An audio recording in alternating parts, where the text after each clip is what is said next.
Well, welcome to you. A little offering for you here on a Thursday night on Damon Bruce Plus. We have an edition of a little show we like to call the Home and Home with Damon Bruce and Larry Kruger. Tonight, we are on Stadium Bruce instead of the Krug Show, and it's always good to have you aboard, Larry. Did you screw up my Steve Kerr interview today, or did you guys nail it? That actually will have to be up to the audience, but it was interesting listening to Kerr talk about how, Draymond Green, I compared him to Jordan as far as his will and his as far as just he's so ferocious as a competitor. Jordan was an incredible competitor. I thought that was an interesting answer where he kind of compared them and said their similarities and their differences. And then, obviously he doesn't want to give away anything. So it's kind of a tough interview to do because you want to glean as much information as you can from him about the series, while at the same time he doesn't want to give away any adjustment or change that he's going to make. So it's a little bit of a tap dance, but yeah, it was pretty fun. Did anyone did Kerr decide to at least offensive concern was about the Kings? Did he give you a little bit of an insight as to where what Kings player has taken up most of his time in film study and prep this week? Well, he wasn't as forthcoming with that, but I get the sense that it's De'Aaron Fox, just from the standpoint, Damon, that Fox is so much the alpha. If you watch basketball teams, sometimes they have multiple ball handlers. Sometimes they have one guy who's ball dominant. And on this team, with Halliburton moving on in the trade for Sabonis, it's totally been Fox all year. And I think that's really been one of the keys. But yeah, Steve talked about just the speed and just the burst and energy of De'Aaron Fox and how that's going to be a challenge. Stopping the ball. It's like one of the basic things in open floor basketball, stop the basketball. And with De'Aaron Fox, it's easier said than done, right? Because this guy's absolutely electric with the ball in his hands. He kind of reminds me for older basketball fans, kind of a modern day Kevin Johnson, who Sacramento fans should remember. Because he's a Sacramento guy who played for the Phoenix Suns. But just baseline to baseline, the speed, and it's just so hard to stay in front of guys like this. So I think one of the guys who's going to be really challenged, and I think Steve said it without saying it was Steph Curry. Who I think is in for a little bit of a rude awakening if he's not Johnny on the spot defensively early. I don't know if they're closing games with Jordan Poole. They might have to have GP3 out there. I could see Dante DiVincenzo find himself in a closing lineup, and I think that there's a chance that Jordan Poole is going to have to earn the trust of those closing minutes because he's as likely to give away a ball in a brutal moment in a game as he is to hit a big three that keeps you in a game. It's just sort of the conundrum that Jordan Poole leaves us with every time we see him. I wonder if he's going to be in the closing group. And then, of course, I know that I've already seen that there was, some, lack of commitment as to where or when they're going to use Andrew Wiggins. Andrew Wiggins is, I don't care if he starts or not, but I'd be stunned if he weren't in that closing group. Yeah, he did say Wiggins was going to play about 20 minutes a night. As far as, who closes? Yeah, I think that's a big question, Damon. I think it's really clear that if you watch the Warrior basketball in the second half of the year, Dante DiVincenzo outplayed Jordan Poole many nights in the fourth quarter and is in some ways is much more dependable. I love Jordan Poole when he's on, but when he's off, you got to get him off the floor. So yeah. He's an awesome player when he's rolling. But and then he's just such a flow player, Damon, that it's how do you to me the one thing I like about Jordan Poole is when he's attacking the rim, when he's penetrating and going inside, because this team, one, he's a 90% foul shooter, so that's a good outcome. Two, he's got the draw and kick ability. And look at the shooters that are on this basketball team. You're going to be flipping it maybe to Clay or Wiggins or Steph. Those are good options. So who Jordan Poole is? I think going to the bucket. I think I figured out who Jordan Poole is, and I have to go to another sport to make the comparison. And today, there was a mistake made by this player that got him pulled out of a game in the second inning. He is the basketball version of baseball's Javi Baez. Absolutely entertaining. Brilliant, electric, entertaining, great selling jersey. The kids love him, and there's a reason why he makes you go, wow. Yeah, At least swings at the first 2-3 pitch times 12 a week. times in a row and strikes out 9 times in 2 games. And he does some crazy bad stuff. Well, what happened today is he got doubled up off second because he totally forgot how many outs there were. So he got pulled out of the Tigers game today. They started him and they pulled him in the second inning after making the final out, being caught napping because he wasn't counting outs in his head. An unfocused Jordan Poole is a bad Jordan Poole. A focused, dialed in Jordan Poole is, one of the 35, 45 best players in the entire league. So hopefully he shows up the right way. Draymond Green, I think is I don't know if I'm comparing him to Michael Jordan or not in any of my questions for Steve Kerr, which is it's a shame I'm not doing these interviews anymore, but oh well. But look, it's up to Draymond to set the tone. Fire-breathing Draymond needs to be out there, and how physical is he going to be allowed to be against Sabonis? I think that's another big factor as we get going in this series. Is Draymond allowed to play with an axe in his hand and chop people in half? Yeah. What's your biggest fear about Sabonis, Damon, in this series? Because, we know Draymond's a great defender. Looney's a great position defender. He'll give a solid effort. But what do you, as far as Sabonis, because Sabonis has had a great year offensively, he's had a great year on the glass, but now he's averaging over 7 assists per game. And I was going to say, to me, if I'm the Warriors, I got to figure out what part of his contribution to their offense that if you took it away would hurt them the most. And I think it's probably his passing.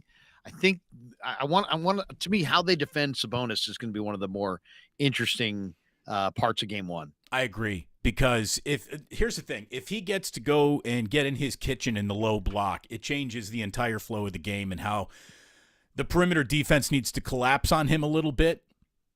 Sabonis is such a good passer. You collapse on him, he can find the player standing at the 3-point line for the open three. So, Sabonis is a poor man's Jokic almost. He really is, and has turned into that with the passing acumen that he's really put on display since the All-Star break. So I think sort of a low post attack that he is either turning into low post scoring or low post setups because you got the defense collapsing on him and now he's kicking it out to Keegan Murray for a wide open cross court corner 3.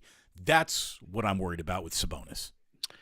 I'm really eager to see GP2 on either Malik Monk off the bench or Fox. This is why you have GP2, and it's amazing. If we respected defensive dominance as much as we respected offensive dominance, this guy would be an all-league type player, because he's that good defensively. And I've watched basketball for years. I've seen some of the greatest defenders. I feel like, I think when I see this guy, he reminds me of Michael Cooper with the Lakers in the 80s. Just long arms, blanket you can't get away from him. Unbelievable lateral agility. But even Peyton's even better because he's got longer arms and he's more tenacious. And I just think that that's the one awesome thing about having him, Damon, is that you've got the true alphas in the West, Ja, and in this case, Fox. You've got the alpha neutralizer in GP2. I can't wait. To me, that's the main reason I feel Golden State's going to win, is that they have a guy to get stops against Fox. I hope you're right. Where he gets picked up, where on the court you start guarding him, that's going to be a choice that the Warriors maybe tweak a few times while they're doing it, because trying to pick him up 3/4 court as opposed to half court, he can just dribble around you. He really can. He can dribble around anybody. So that is going to be a defensive choice. And look, which team can figure out transition defense? Because both these teams are going to run, man. These teams are going to run. And both of these teams in the half court cut so hard, are so disciplined offensively that we're going to get an offensive show even with a legitimate defensive effort out there. I really do think these games are ticketed to be, 125, 120 throughout the entire series. Like, I don't think in any way, shape, or form we get a rock fight where it's 105-98 out of any of these games. I just don't see it. No. It's just the tempo. I mean, not if Sacramento. I mean, here Sacramento wants to get out and run. Golden State can do it either way, but they're going to get out and run with Sacramento, and then we're going to find out who plays that game more efficiently. That's the thing. The Warriors get the fastest pace in the NBA. Exactly. And also the Warriors, the issue with Golden State is really been twofold all year. Turnovers and inside, points in the paint or rebounds. And, to me, there's the turnovers are the big factor in this series. You can't turn it over.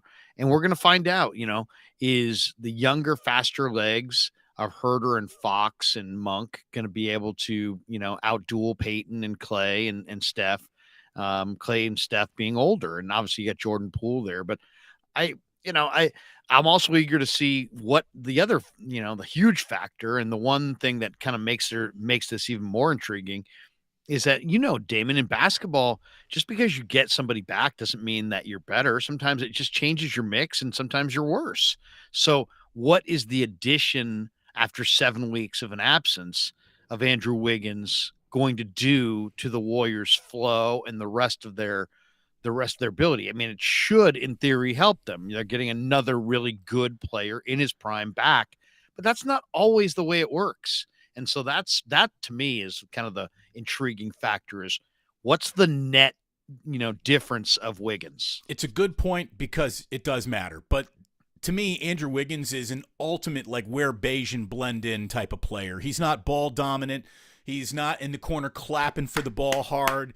He's not taking anyone out of their own rhythm to join the rhythm of a team. He's effective as a passive type of player. You never see Andrew Wiggins like, holy shit, he took over the game tonight. Right. Sometimes you wish he would. Right. Andrew Wiggins is at his best is when you kind of don't even really notice him, and then you turn around in the box score and you're like, oh, dude, he had 22 and 9 tonight. I didn't even really notice that big rebound until he pulled down a big offensive rebound late in the fourth quarter. Bunny put back, and hey, Wiggins had a big moment, so I guess he had a big game. When he really just sort of, I'm not saying he floats in the action, but he's never central to what the Warriors are doing offensively or defensively. He's just a really good part of the collective. So if the ball keeps hopping with him out there, I've never seen the ball kind of stop with Andrew Wiggins. I'm really not worried because he's such a. I mean, the word passive's wrong, Larry. He doesn't command attention from his own teammates even. Well, and I think that's sort of the beauty in what he does. Yeah, he doesn't dominate. He's not D'Lo, so he doesn't dominate the basketball. He plays in the flow. Last year, he was awesome. Why? Because he defended like a maniac and he rebounded the greatest he's ever rebounded his entire life. And we know he's an offensive talented player. I mean, the one thing about him that's so intriguing, he's a 6'8" guy with handle who's got an explosive move to the rim. And he can kind of get there when he wants to. I wish he'd do it more. I wish he would do it more. He just doesn't have that kind of like, I'm going to the rim and ain't nobody stopping me. He just doesn't have that to him. He's a little bit more easygoing, which is kind of, the interesting thing is that's why he's kind of blended nicely on this team. It's that personality that he has, that he's kind of an easygoing, very solid. I'm just going to do my thing. And that I think has been great for the Warrior locker room and for their chemistry. I think he's been a really good chemistry ad. Which is hard to do in the NBA. Yeah, he's an egoless player who either in presence or absence doesn't rub his team the wrong way. I mean, we just saw him have, a 2-month long, basically unexplained to us anyways, absence. And the team was cool with it.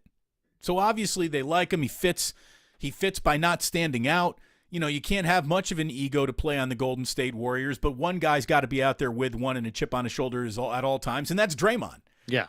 And I think this is going to be fascinating because Draymond, by any measurement, in a hard-to-evaluate year where defense was an ever-present problem, I thought that Draymond actually had himself a pretty damn good season. even though the Warriors collectively didn't have a good defensive season, I thought Draymond was good this year. Yeah. Oh, he was really good, and he was lean. Yeah.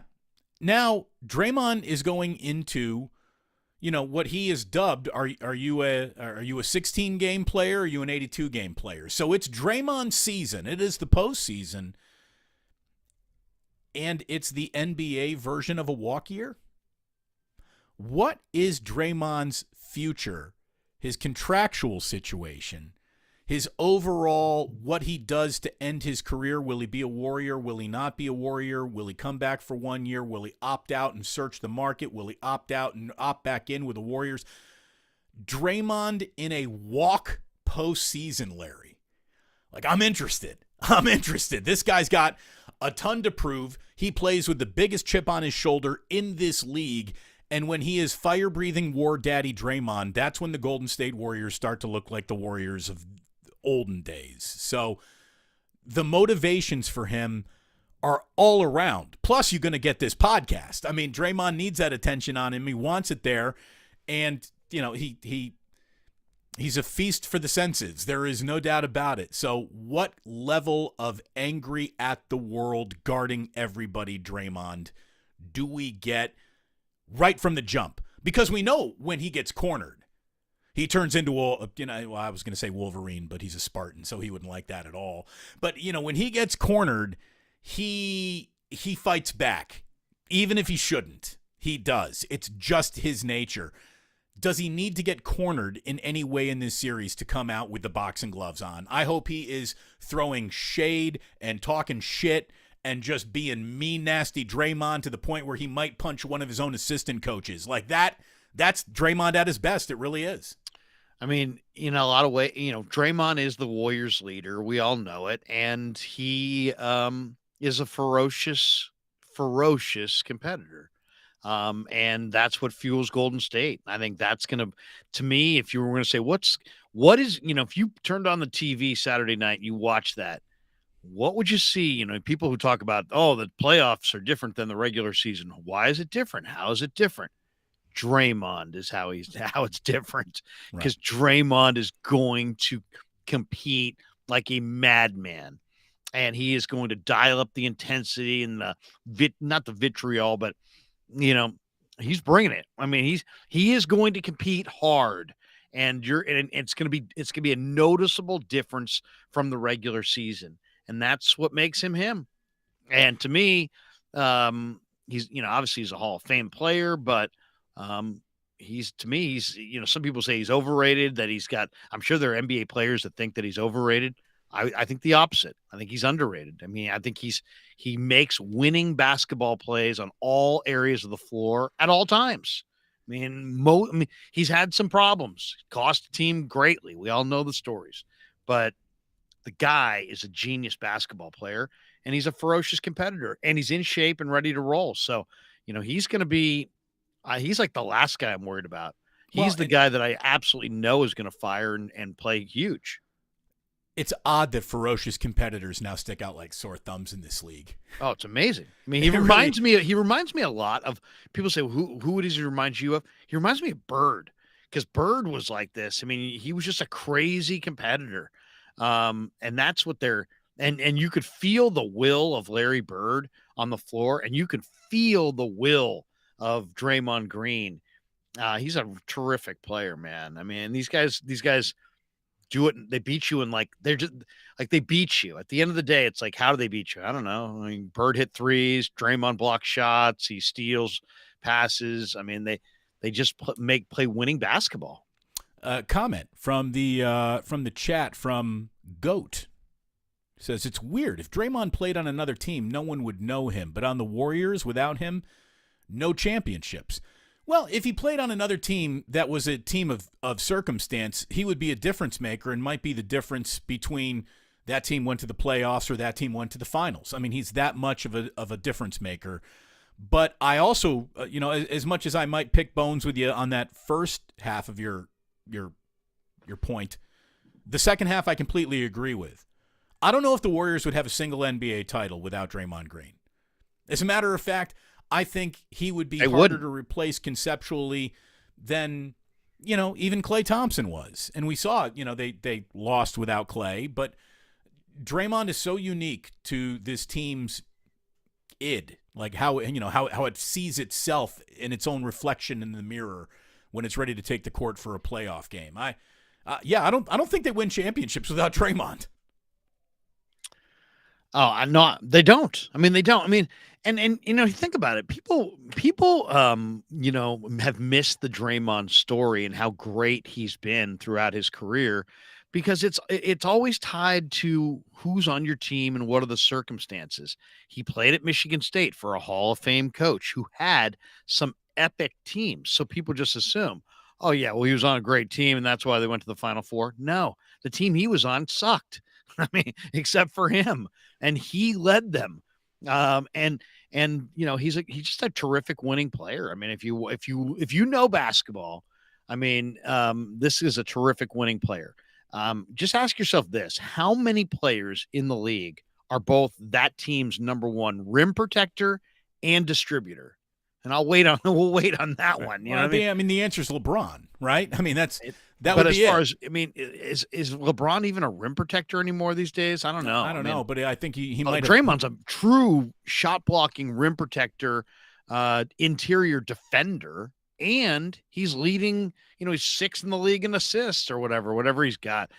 So it's like he's just that right there is a very unique player. And I thought his legs would fail him because he had some, extra weight on him at Michigan State. And I wasn't sure about his conditioning devotion to it and that kind of thing. That's not been a problem. He's in shape. His legs are in shape. The guy to me, he hasn't slowed down that much. I mean, he's not the 3-point shooter that he was years ago, but I don't want him taking those shots anyway, for the most part.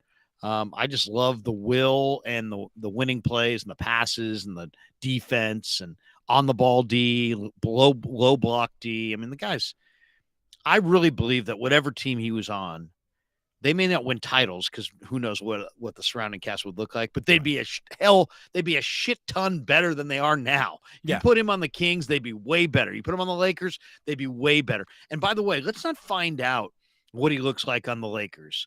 Because my feeling is, watching the Lakers this year, if you just added Green to what the Lakers have right now, they're going to win titles. So I would not, if I'm the Warriors, the last thing I want to do is see him go to the Lakers. I would give him a 3-year, $60 million contract, promise him he could be in the front office when the career's over, make him a lifelong Warrior, go to the finish line with Steph and Draymond. And if you can, Klay as well. I would. There are a couple of first-round matchups that I really like. I think are going to be interesting. I think Knicks and Cavaliers could get interesting because I like the Cavs in this series. Julius Randle with a funny ankle means the Knicks are coming in a little funny, so I can't really trust them. I hope that Brooklyn somehow shocks the world and get past the Nets, gets past the 76ers. I think that would just be a fantastic story. They went from the least likable team in basketball to the least identifiable team in basketball, but a much better basketball team than anyone thought that they would be after trading Durant and Kyrie away.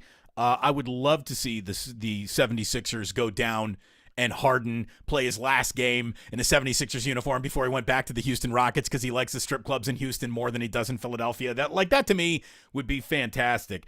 LeBron and the Lakers, though, against Memphis is going to be, I think, that other first-round series that everybody's going to put their eye on. And, just LeBron's presence means it's going to get a lion's share. Their profile of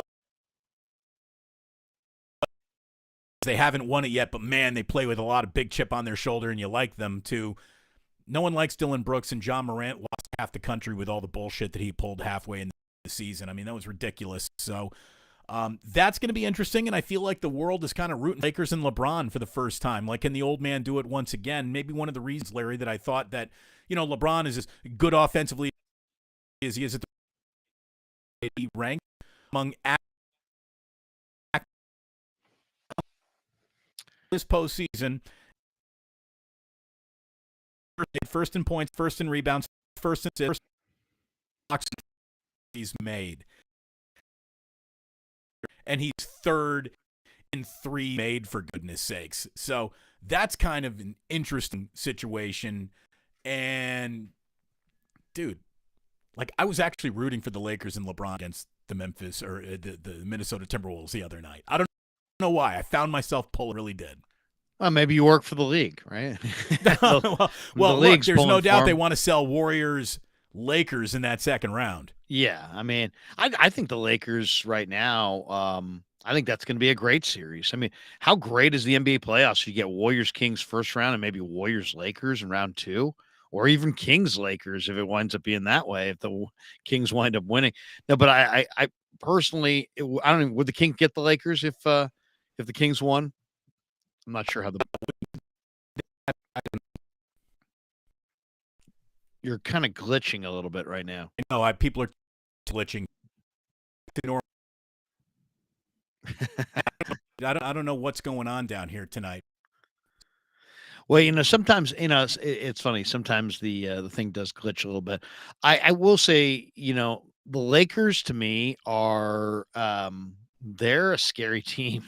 They're a scary team because Anthony Davis is just looking really good right now. And look at the length, Malik Beasley and Rui and all these guys. I mean, they've added a lot. They've got scoring. They've got LeBron.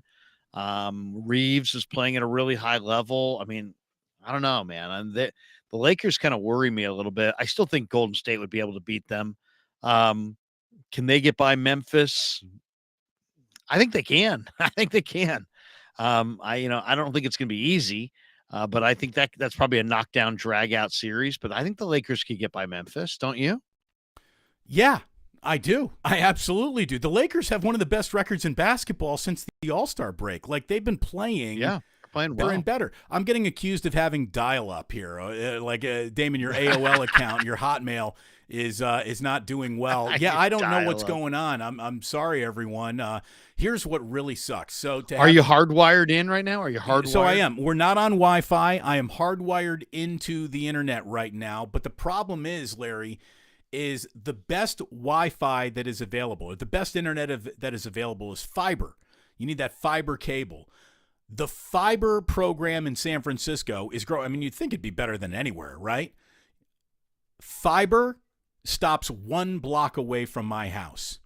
If we lived 1 block over, I would have the fastest internet available on the planet. But because it stopped 1 block away, I'm just sort of at the mercy of the best that AT&T can pump into the house. So I'm sorry.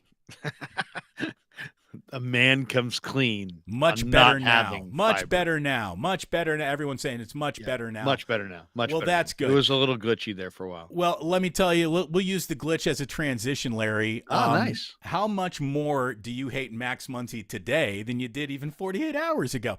And how about walk him? How about put him on? You had an open base. Did you watch the Damon Bruce show today? I was busy. I was really rushing around today, so I didn't see it. What did you say about this? My question is simply this. Where in Farhan's abacus does it say, don't pitch to the guy who keeps hitting home runs and doubles off the wall? Like, I don't understand how a team can be so dedicated to statistical analysis and not pitch around this guy. I mean, once again, are we playing the game at 3:00 in the afternoon with our Tandy 5000, or are we playing it at game time? Because at game time, Max Muncy was fucking hitting home runs, and he's hit 3 in the series, and you let him hit a 4th with an open bag to end the game, basically. So why? The question is why? Now, first base wasn't open, so you would have to have moved the guy from first to second.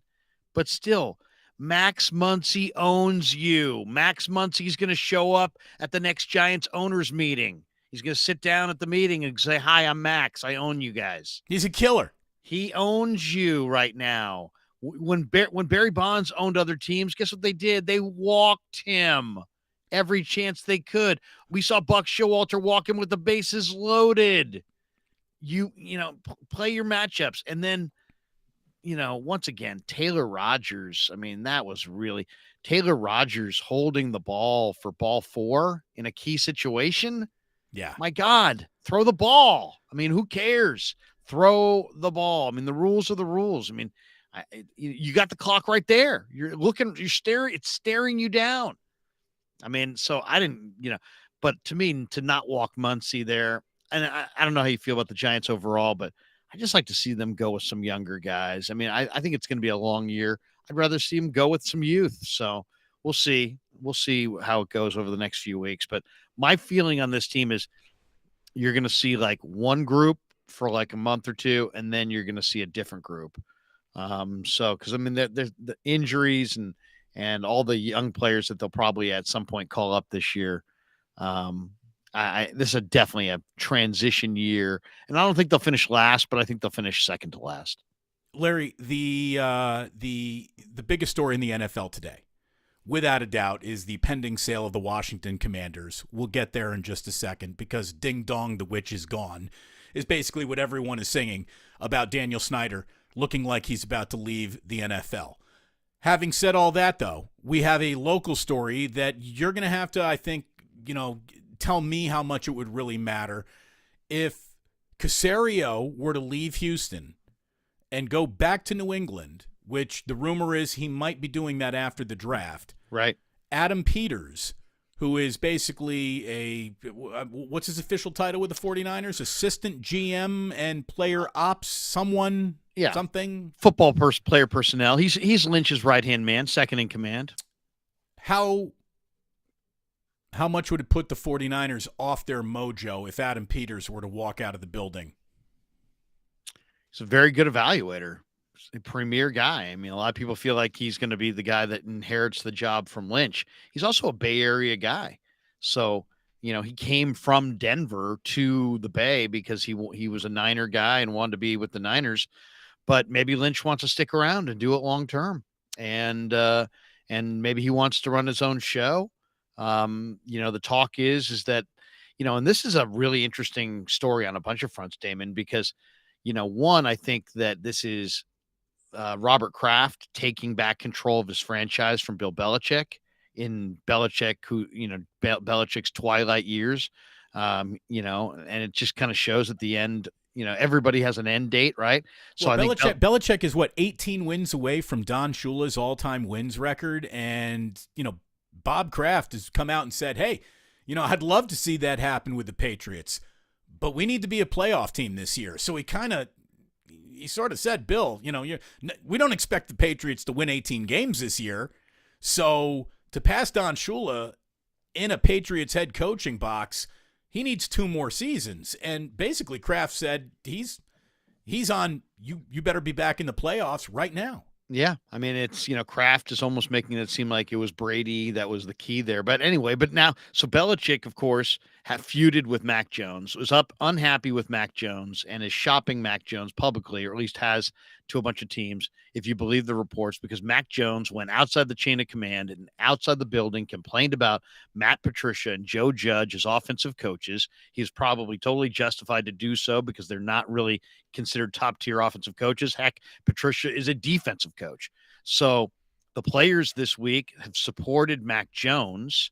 So now you're hearing that, Belichick, who has head coach and GM responsibilities at Caserio, may be brought back into the fold and given final say over the roster, and that will bring him back to New England. And then that means there's an opening in Houston, and Adam Peters, according to Mike Silver, would be then going to Houston to be the general manager. And basically what the Texans would amount to is 49ers South, because they would have D'Amico Ryans as the head coach, and they would have Peters as the general manager, and they would have Bobby Slowick as the offensive coordinator, and there's a couple other 49er people there as well. And it just leads itself to the speculation of, are the 49ers going to move Trey Lance to the Texans? Because the other report is that the Carolina Panthers are going with Bryce Young at the top of the draft because he did so well on this IQ test that supposedly the Buckeyes thing that I've been reading all cognitive, test, and supposedly CJ Stroud did not do well on this. And so maybe the Texans at 2 prefer not to take him. There's a lot of talk that the Texans at 2 are going to bypass a quarterback if Young goes 1 for Anderson, the Alabama outside backer, defensive end, who's a blue chip defensive player for sure. And then maybe that makes sense for them to trade for Trey Lance. And then they only have Davis Mills and Case Keenum right now. But if you're the 49ers, from their perspective, you say, well, do the Niners want a quarterback competition this summer between Trey Lance and Brock Purdy, or Trey Lance and Sam Darnold, and then eventually Trey Lance and Brock Purdy? Or do they want to commit to Brock Purdy and move Trey Lance to an AFC team? And if they did, the Texans, with a first-year head coach with a 6-year contract, with a general manager potentially that came from San Francisco, with an offensive coordinator that worked with Trey a year ago, maybe they feel like, and I'm sure the Texans have the 33rd pick or 32nd pick in the draft. They got a high second-round pick. They have 2 third-round picks. I'm sure the 49ers could easily work out a trade compensation package with them that would allow them to go with the defensive stud up front and maybe move one of those picks to the Niners, or a couple of those picks for Trey Lance. And I could see it happening. It makes a lot of sense on a lot of levels. It does make a lot of sense, especially with Houston having an awful lot of draft capital to play with. But you said trading Trey Lance to an AFC team? Yeah. That wouldn't be my priority at all. I mean, I'd trade Trey Lance anywhere without fear of him haunting for the best deal that's available. Now, if Houston is the team that presents that best deal, fantastic. But I really wouldn't worry about his landing spot. If you're moving on from what you him, feel. I mean, I think he's really super special, and I would worry about his landing spot. But I hear what you're saying. Go for the best deal. I mean, I'm not saying I would take a lesser deal, but preferably to an AFC team. And also, I think you want to do right. I think this is about partly by doing right by Trey. Partly it's about committing to Brock. Partly it's about avoiding a quarterback competition that potentially could divide the team. Partially, I think it's going to be about this pick and this compensation. I mean, if the 49ers could get, in theory, Damon, the 33rd pick overall, there's a half a dozen difference-making football players that are going to be staring them in the face. And they would be looking best defensive interior overall or right tackle. Best player? Well, I don't even think so. I think it would be just best player available. Because I think they're going to commit to Colton McKivitz at right tackle for this year. I don't think they're going to take – I don't know if there's a rookie right tackle they like there. I do believe they'll draft a tackle, but I'm not sure if he'll be here. But, I mean, Kalijah Cansey from Pittsburgh is a Aaron Donald type defensive lineman, I believe. He had an incredible year.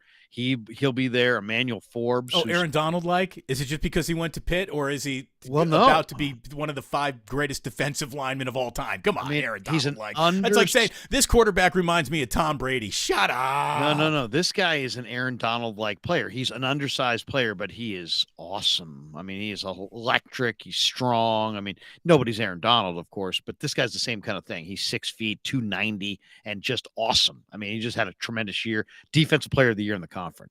Emmanuel Forbes is like a Dion type player. I mean, he's had 14 interceptions in 3 years at Mississippi State. 6 of them have gone for pick sixes. Michael Mayer, the tight end from Notre Dame, they call him Baby Gronk, and they call him that for a reason. Isaiah Foskey, was just in there down in Santa Clara yesterday for the local pro day. It went to Antioch High School, from Antioch, went to De La Salle. Defensive end from Notre Dame is just awesome. Has anyone from a local pro day ever made a difference in a football season? Well, yeah, because everybody goes to their local pro day. Not everybody, but I mean, a lot of the top players go to the local pro day, whether they work out or not. And it's just a matter of, have the Niners ever taken anybody from the local pro day? They took a bunch of Stanford guys. I don't know how many. Probably Solomon Thomas went to the local pro day. I don't know if it didn't work out that well. But then there's Jahmyr Gibbs from Bama. There's this Adetomiwa Adebawore from Northwestern. By the way, that's the name that scares me the most in this draft. And I even heard it throughout the football season because I watched Northwestern a couple times. Adetomiwa Adebawore. Adebawore is the easy part. It's the first name that is just like It's exactly how it's spelled too. It's Adetomiwa. Adetomiwa Adebawore. Adebawore. Yeah, it's like your name might as well be Samarja. Like that's it ain't easy to spell, that's for sure. Daniel Snyder looks like his quarter-century reign of terror over the Washington football franchise, Larry, is going to come to an end. Apparently, Josh Harris, who is the 76ers co-owner, so he's a well-moneyed up individual to say the least, has put a proposal in, and the league is mulling it, and it looks like, other than some unforeseeable snafu, Daniel Snyder's about to be out of the NFL business. I can't think of a better NFL story to share than that one, because he truly took the way that Joe Lacob took a piece of shit franchise and turned them into a crown jewel. Daniel Snyder basically did the opposite with the Washington football franchise. He took one of the NFL's true crown jewel, historically significant franchises and turned them directly, into as big a clown show as you can find on the field in football. And then the off-field clown show involved like sexual assault and playing pinch the hiney everywhere conceivable around that franchise. So this guy's going to make 700x his original investment. Danny Snyder bought in for $750 million back in 1999, and he's going to walk away with $6 billion, meaning he did a 700% increase on his original investment. Good investment. It would be just if he would walk away with nothing. That's how awful he was for the league and for the team. But people in Washington are like literally doing cartwheels on, in the streets. Like, this is one of the best pieces of news Washington, D.C. has received since the Bullets were good. Yeah, people are happy. People are happy. I'm sure they are, because I mean, Jack Kent Cooke was a phenomenal owner. Joe Gibbs and Bobby Beathard, who passed recently, and it's just that was a great era. They spent a ton of money. They often had think about it, if you were a Redskins fan, there's a lot. Have you ever been to the District or Maryland or any of that part of the country? There's tons of momentum for Commanders football now.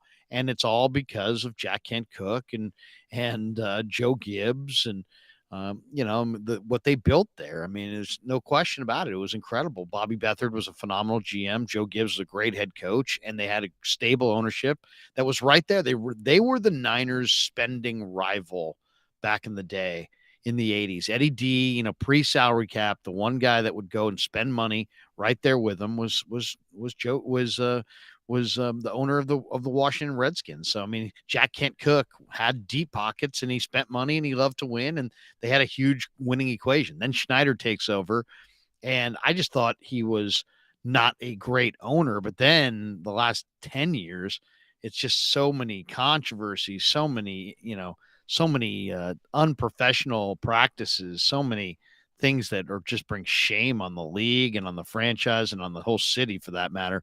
So it's long overdue. And I think most NFL fans would say good riddance. The very first thing I would do is change the name from Commanders, not back to Redskins. You can't do that. But I would go right back to Washington football team. I would eliminate, because Commanders was the choice of Daniel Snyder. No one particularly likes it. I would go away from it and just say, we're not doing that anymore. We're going to go back to Washington football team, that stupid generic name, which as soon as it came out, I'm like, that's ridiculous. It actually grew on me.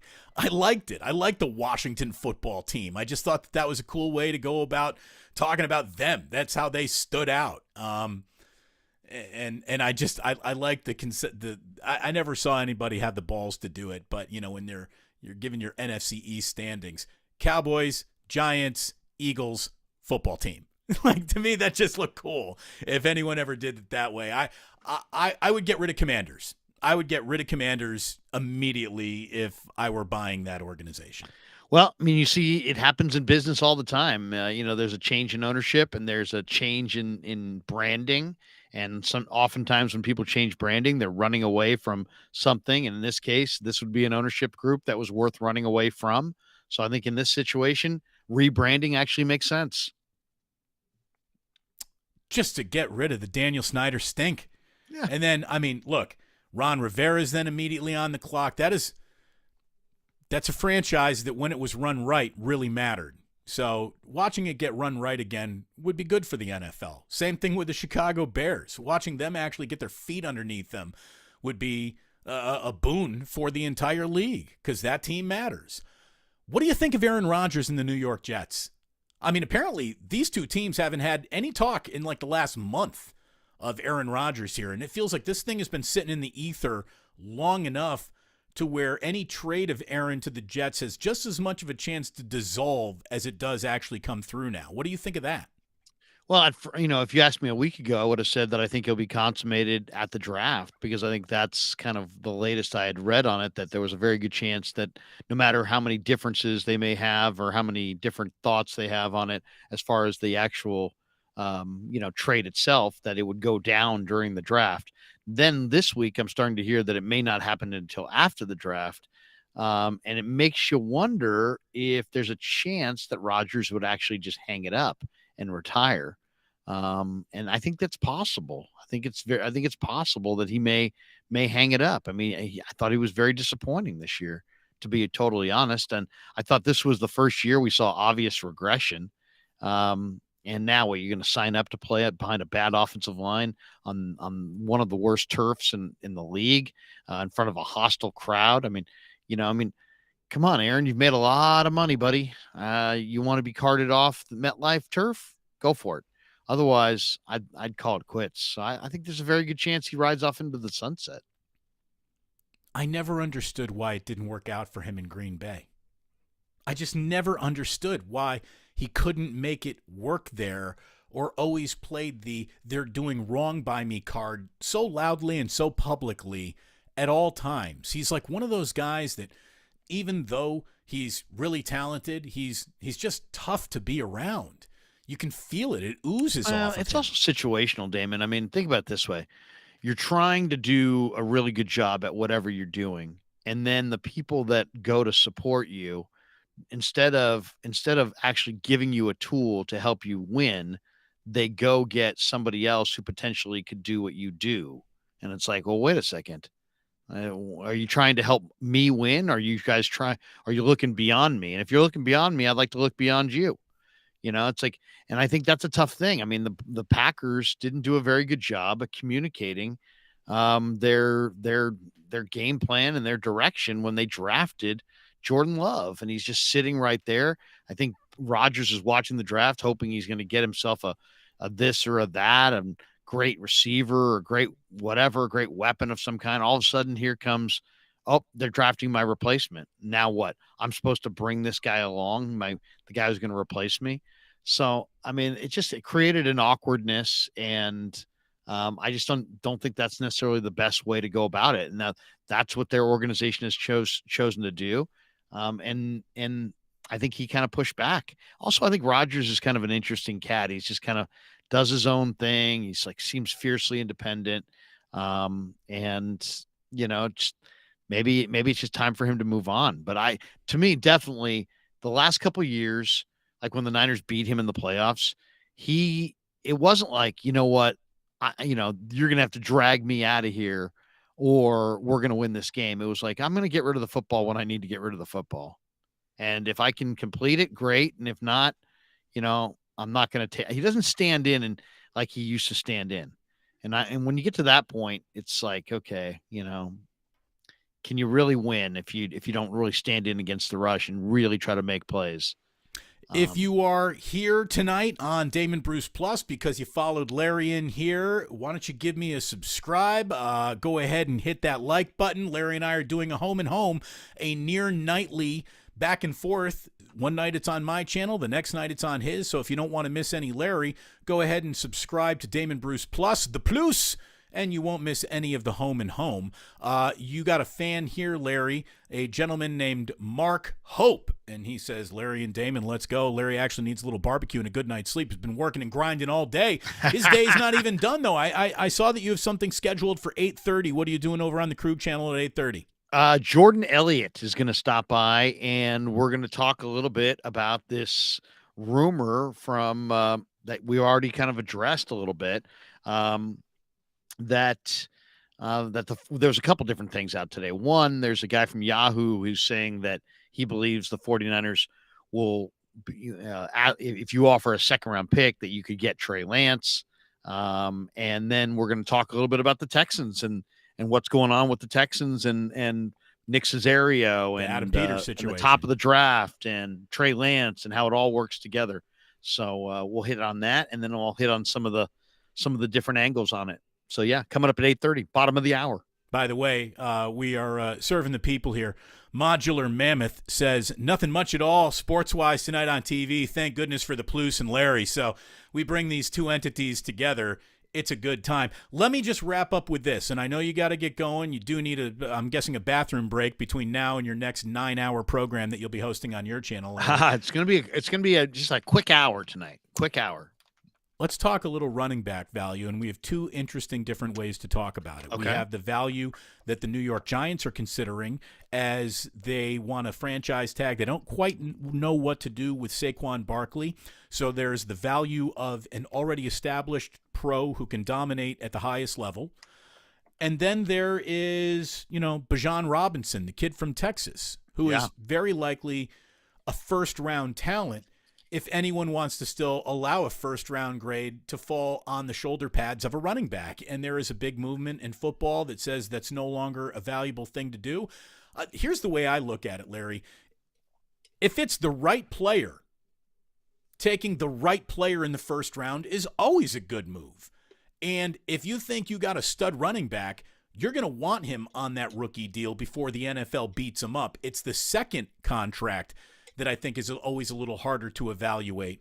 How do you feel about taking a running? Let's just, for conversation's sake, let's assume Robinson really is about to be all that in a bag of chips at the next level. An awesome career at Texas. Do you think he's worth a first-round pick? And what do you think the New York Giants end up doing with an established star like Saquon Barkley? That's interesting. Barkley, I think, will get moved on draft day, probably for a day 3 pick. I don't think he's going to bring you a lot. That's just expensive running backs. It doesn't matter if they're good or not. I would say he's probably going to bring a 4th or a 5th round pick. I don't think you can get a lot in trades for running backs, but and I don't know if they'll move him for sure, but if they moved him, that's what they would get. As far as Bijan's great. And, think about it. The team that wants him so bad is Dallas. Dallas drafted Emmitt Smith in the first round and obviously Emmitt became the focal point of the Cowboys dynasty. And they've been trying to recreate that ever since. And they tried it with Ezekiel Elliott. Now Elliott's old and they brought in Pollard. They want Bijan Robinson in the worst way. I think they're going to try to trade up for Bijan. He is a special back, no question. Great running back, and difference-making type player. So I think Dallas will try to trade up for him. If you make me guess, that's my guess on Bijan. He's special, though. What killed the concept of a rookie running back going in the first round? Why do you think what used to be, just longevity, the lack of longevity? There's a time to take them, though, Damon. It's time to take it. Is like if you're the Niners right now, or you're the Philadelphia Eagles right now, or you're a great team, and it's usually pretty safe if you get a productive, great running back. Kenneth Walker was a productive, great running back in college his last year. He goes into the pros, boom, he steps into Seattle. He doesn't even need anything. He's a productive, great running back, and so I just think that it's a very safe pick. And you would only do it if you're inside your Super Bowl window and you just wanted to give yourself one more and you lack that weapon, let's say. I mean, to me, I'll give you a guy that I think is really interesting. The Eagles are talking about him at the end of the first round. Jahmyr Gibbs from Alabama. He's an incredible home run hitter. He's an incredible receiver out of the backfield. He's a difference-making player. And, if you're the Eagles, they just lost Miles Sanders. A guy like Jahmyr Gibbs makes a ton of sense. And if you have a Super Bowl roster, a great running back can get you over the top. Best combo on YouTube from Niners, and we thank you very, very much. With all humility, we agree. And that's why we're going to go ahead and give this to you a little slice of home and home. As often as we can throughout the week, as often as we can fit it into our schedule. You can catch me live at 11 every single morning, Monday through Friday, here on Damon Bruce Plus. Larry is dotted all over the entire 24-hour clock. The man is the hardest working man in show business, and today he did a little show business over on 95.7 The Game. I know you did a good job there, Larry. Thank you. I forgive you. Forgive you. Thank you. But, man, it's always a pleasure, always great, always easy, and let's do it again real soon. Next time we'll do it over on the Krug channel. Larry, go ahead. On your way out, plug a sponsor or two, because that's how we treat our sponsors here, how I plan on treating my sponsors, and we got a couple lined up real soon. So be good. Tell me about the Pig and the Pickle. Tell me where I can go get a delicious barbecue meal. Yeah, absolutely. The Krug Show, of course, on YouTube. Check it out. So like and subscribe. Like and subscribe right here on the Plus. The Pig and the Pickle, though, is the best barbecue in Northern California. They're in Emeryville, they're open 5 days a week in Emeryville, Wednesday through Sunday, and they're open 7 days a week in Corte Madera from 11 a.m. to 8 p.m. Get the brisket. And, of course, thanks to New York-style Italian sausage and Telmetrics for being proud sponsors as well of the Krug Show. And join me in about roughly 15 minutes, bottom of the hour. Jordan Elliott's going to stop by, and we'll talk a little bit about this Yahoo rumor involving Trey Lance and all the quarterback discussion with Houston and the Texans. We'll get into it. Should be good. Check it out, brother. Have yourself a great night, Larry. Thank you very much. You too, man. Take care. There he is. The one and only Larry Krueger here on Damon Bruce Plus. Someone said, forget about light the beam, light the plus. Yeah, we changed the batteries. It's actually working.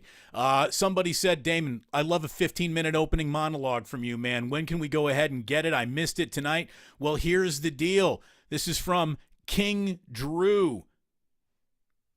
We're about to go ahead and not only have this available for you on YouTube replay, it's going to be right up there for you, easy to access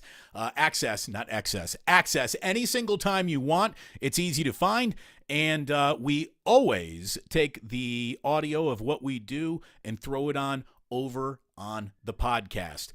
Find the Damon Bruce podcast anywhere you download the podcasts that you already are downloading. Believe me, the Damon Bruce Show is there. This one will be labeled Home and Home with Larry Krueger, and you're going to find it there. So if you missed any of it, you can re-listen, you can re-watch. And as always, thank you so much for tuning in. It does mean an awful lot to me. It means an awful lot to Larry. Thank you so much. I'll be back to wrap up the week tomorrow at 11 a.m. here on the Damon Bruce Show on Damon Bruce Plus. In the meantime, thanks so much for tuning in, and please do remember that sports don't build character, they reveal it. And like that, he's gone.